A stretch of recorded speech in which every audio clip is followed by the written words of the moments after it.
Blessings in the name of the Lord Jesus. Welcome to Paraclet TV, making disciples through the power of the Holy Spirit. Napakahalaga na makita natin ang mga katotohanan sa huling winika ni Jesus doon sa krus bago siya malagutan ng hininga. Mahalaga ang mga ito dahil ito ay niwika ng anak ng Diyos 6 na oras bago siya namatay doon sa krus. Ang 7 mahalagang winika ni Jesus doon sa krus ay nagpapatunay ng pagpapanatili o consistency ng kanyang mensahe mula nang siya ay magministeryo hanggang sa huling sandali ng buhay niya bago ang kanyang kamatayan. Gayon din naman, ito ay nagpapatibay kung sino talaga si Jesus, kung paanong ang kanyang buhay at kamatayan ay katuparan ng banal na kasulatan o ng Biblia. Ngayong sandaling ito ay malalim nating alamin ang tunay na sustansya o essence or esensya ng unang wika. Matatagpuan po natin ang unang winika sa aklat ng Lucas chapter 23 verse 34, and I'll be reading this in English. Father, forgive them, for they know not what they do. Ama ko, patawarin mo sila at di nila nalalaman ang kanilang ginagawa. Ang winika nito na Jesus, una, ay katuparan ng hula ni Propeta Elias, Isaiah 53:12. At nasabi doon, He made intercession for the transgressors. Yung mga makasalanan, ang Panginoong Jesucristo ay nanalangin.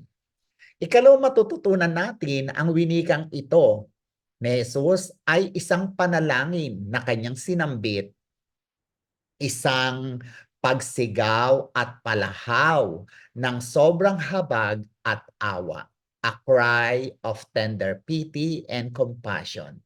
Makikita po natin, maging sa mga huling sandali ng buhay ni Jesus ay nasa isip pa rin ni Jesus ang ibang mga tao. Ugaling hindi makasarili, pagmamalasakit pa rin ang nasa kanyang puso.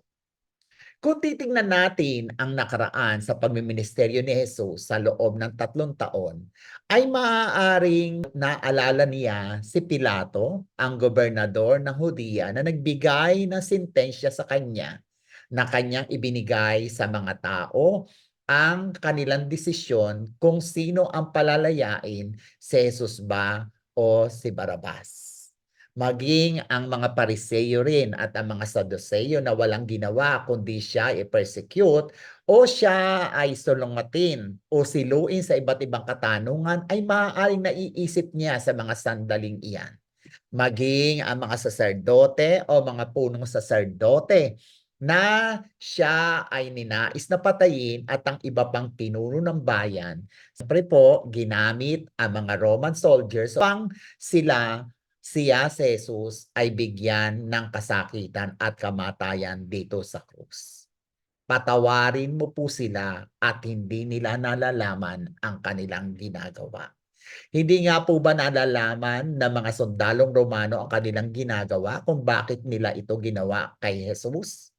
Maaari po dahil ang mga sundalong ito ay tunay na sumunod lang sa ibinigay sa kanilang command ng kanilang pinuno at hindi nila kilala kung sino si Jesus sa mga panahong iyan. Mababasa natin sa unang Korinto chapter 2 verse 8, none of the rulers of this age understood it, for if they had, they would not have crucified the Lord of glory.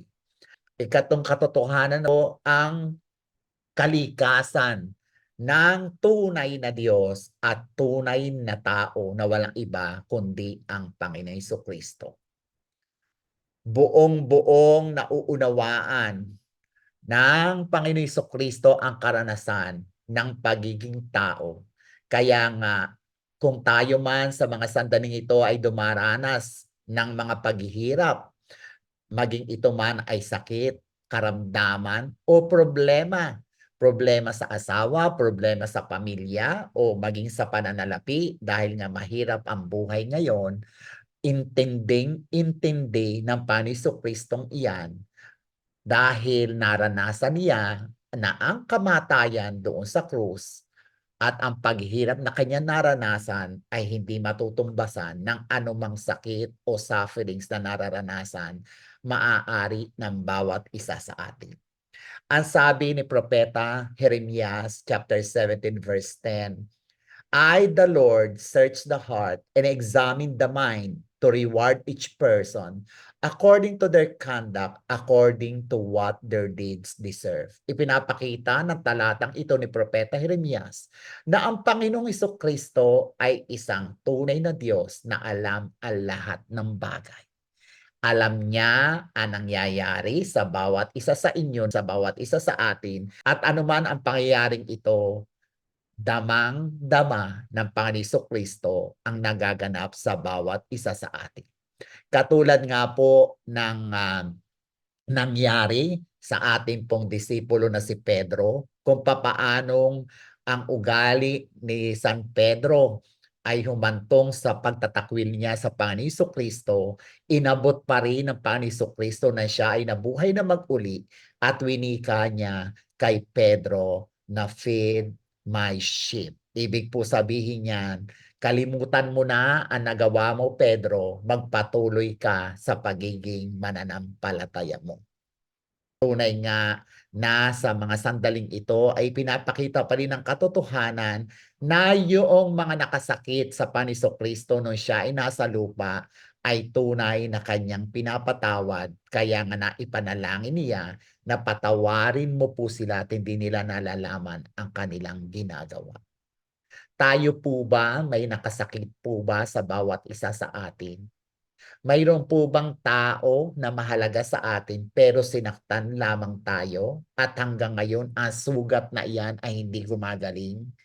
Ang sugat, ang hapdi na bunga ng hindi pagkalimot o hindi pagpapatawad ay magbibigay lamang ng karagdagang sakit at panlulumo. Ang ehemplo o modelo na nakita natin sa ating tagapagligtas sa si Jesus na napakasakit, napakahapdi ng ginawa sa kanya ng mga tao na kanyang ginawa, na kanyang kinereate. Ngunit makikita natin na naroon pa rin ang kanyang panalangin. Patawarin mo po sila at hindi nila nalalaman ang kanilang ginagawa.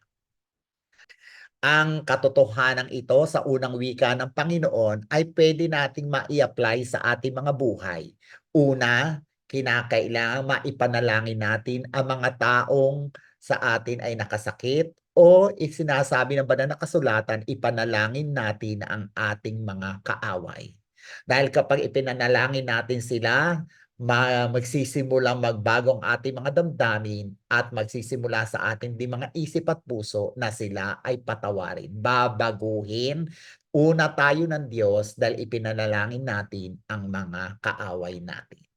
Ikalawang pwede natin matutunan sa unang wika ng Panginoon ang kapangyarihan at ang mga bagay na dapat natin ugaliin bilang Kristiyano ay dapat nating isabuhay katulad ng ginawa ng Panginoon. Ang paghiganti ay hindi sa atin, ito ay sa Diyos. At kahuli-hulihan, maging generous tayo at gayon din maalala natin ang mga tao na kinakailangan din tumanggap ng pagpapatawad katulad ng naranasan natin. Tumanggap tayo mula sa Diyos, huwag tayo maging madamot upang hindi natin ito ibigay sa mga nangangailangan. Ipanalangin natin ang panalangin ng Panginoong Kristo, Ama ko, patawarin mo sila at hindi nila nalalaman ang kanilang ginagawa. Share Jesus. Subscribe and share Orocle TV. Go, go, go.